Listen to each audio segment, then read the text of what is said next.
Hey guys, welcome back. Steve here with 6 Star Automotive.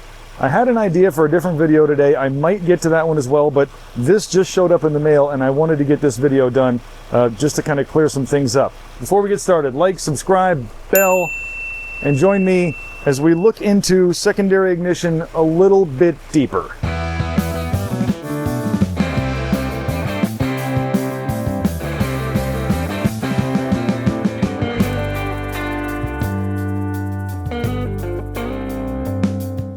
All right, so the video that I did on secondary ignition was kind of, I think it was decent, but I think I was a little inconclusive with a couple of things, specifically this Wyze probe that I thought was so awesome, but really didn't give me excellent results. I did contact Scott over at AESwave, and he sent me another one.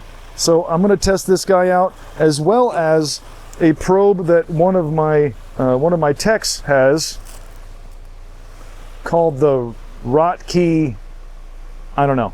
I'll try to link it over here or something, or in the description. But I had Scott order one of these too, and we're trying to figure out what's going on here. I think this thing comes from the old Ukraine. We'll see how it goes. Let's see what kind of signal we can come up with. The problem is I need to hold this thing like dead nuts to where it needs to be. If I touch the valve cover, I lose the signal. Yeah. So we're using the old probe right now, the one that I was having a hell of a time with before.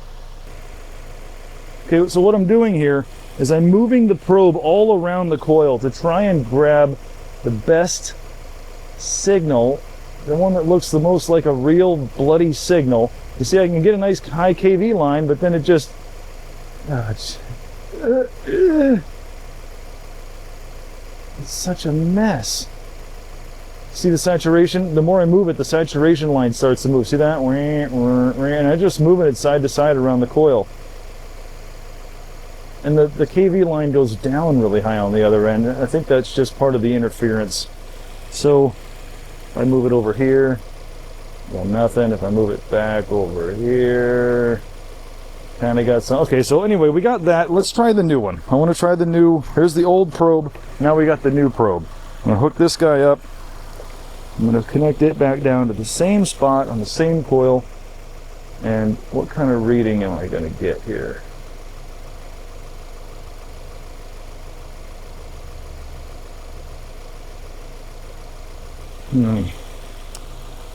Try the other coil.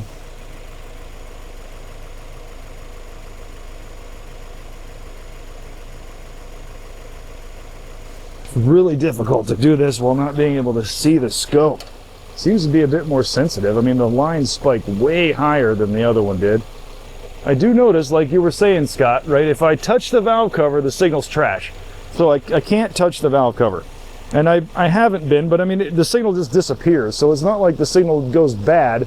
It just, as soon as, like right there, watch, no valve cover, valve cover, no valve cover, valve cover. It just completely loses the signal entirely. So as long as I'm not touching the valve cover and only touching the coil, I do get signal. So it's not that I'm touching the valve cover. It's just, man. But see how that dwell line, see that? How it kind of like when I move to the left, it goes down really low, and I move to the right, it comes up, and then it goes the other direction. So it's like I got to catch just the right spot on this thing to get a line that isn't just a mess. This is the best I can come up with, is on this side over here. I just don't have a good kV line. I have kind of a burn line. Okay, now I'm going to try the other probe again. Same settings, no change. This is the old probe.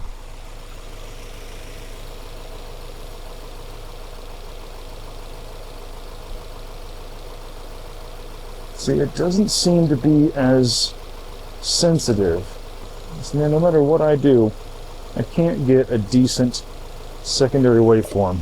Back to the new one. Don't drop it into the belt. Goodness.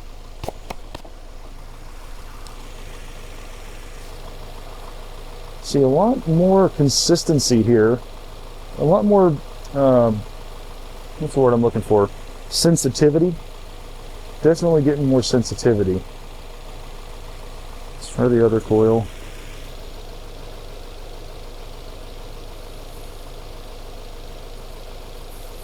So yeah, I mean, I don't know. I think this one's better. I think this one's better. Now, I want to try the Rotkee. So you can see I had to mess with the settings a little bit here. When I get a signal, you'll see the difference. Let's see here. All right, so right there. So what I'm doing here with this Rotkee, this little nubby end is, and it's interesting, it's like a microphone. So I'm not even touching the coil right now. If I touch the coil, it gets really big. If I just kind of back it off and if I move it around, I'm kind of like, imagine coils right here. I'm kind of just hovering around the coil, not even touching the thing, and I'm getting a signal from even 1.5 inches away. You'll see how that initial line goes down, and then it does this like weird curvy thing up, and then that looks like the dwell. It's interesting how that works. If you look at, if I move it around, that dwell line moves, it does this odd arc. It's got to be from some sort of a interference in the signal.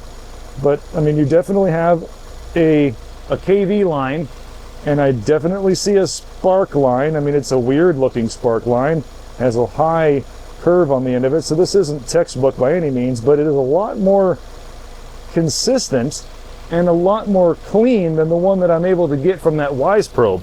Let's check the other coil here. Yeah, see, if I go far away from the coil, it does that kind of weird backward stuff, and then I scooch it over just a little bit closer to it, and I start getting that odd signal. Interesting. But, I mean, that's something. One of my technicians, Sam, was looking at another car. I pulled out the Wyze probe, and we looked at it, and we just could not get an excellent signal. So Dan walked by and was like, "What are you guys doing?" He grabs this Rotkee probe, and he brings it over. And yeah, the signal was just clean as day. I mean, this Subaru coil might just kind of be a pain in the butt.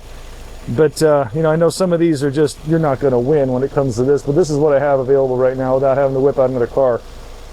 But, I mean, this, whatever's in this thing, man, I think you guys need to look at this because this is pretty cool. And pretty simple and fast and easy. Anyway, so yeah, I mean, I guess in conclusion, I think the difference between the two probes is, it's not extremely significant, but it is there. I mean, there's definitely, the new one is more sensitive and is picking up more distinction in that signal than the old one was, so I'm happy with it. I will send this guy back to you guys in the box, and I appreciate what you guys have done and the time you've taken. And Scott, thank you. I know you guys are doing some homework on the Rotkee to see if there's anything that you guys can do to bring that guy in, or whatever you're doing. I don't know back end, but I'm appreciative of what you guys do with everything. So thanks, guys. I hope it helped. You know, there's a lot of different secondary ignition probes out there. This is just a couple of them. So if you enjoy these, give me a like, leave something in the comments to let me know any kind of future video ideas or any feedback you'd have on this. And thanks a lot for watching, guys. Have a good one.